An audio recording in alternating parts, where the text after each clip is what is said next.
sieht das eigentlich aus mit Schweizer Liedern? Part 2. Und ich muss mich entschuldigen. Gottverdammt, ich kenne ja viel mehr. Ja, logisch. 16 mal 4 und du kennst mein Quartier. Ja, logisch. EAZ, Juicy. Oh mein Gott, sie ist Juicy.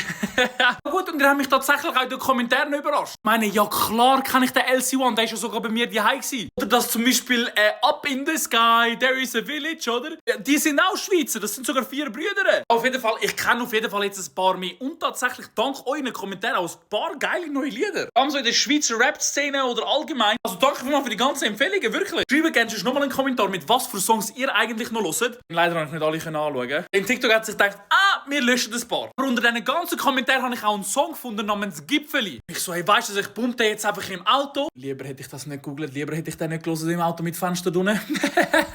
Und ein Song, der mir letztens mal auch nicht eingefallen ist. Ja, logisch kenne ich Hippie-Bus. Der Sänger Dodo. Ja, logisch. Wer habe ich eigentlich jetzt noch so weiterhin vergessen? Ich habe Namen gelesen wie Pronto. Und noch so ganz viele andere Songnamen und Künstlernamen. Das ist wirklich so ein Lied, wo ihr sagt, Max, wenn Schweizer, dann der. Ich will mal die anderen Kommentare auch aufliken und dann schaue ich mal, wer das meist geliked ist. Dann bin ich mal gespannt, was ihr mir empfehlt. Danke vielmals für alle Leute, die bei mir im TikTok-Stream vorbeigeschaut haben. Merci vielmals für die tollen Songempfehlungen. Vor allem ich und mein Schnäbi, das geht mir nicht aus meinem Kopf raus. Der Song verfolgt mich sogar auf meiner YouTube-Startseite, ist der die ganze Zeit. Ja, ich höre YouTube-Musik. Ja, ich habe YouTube Premium und nicht Spotify, es tut mir leid.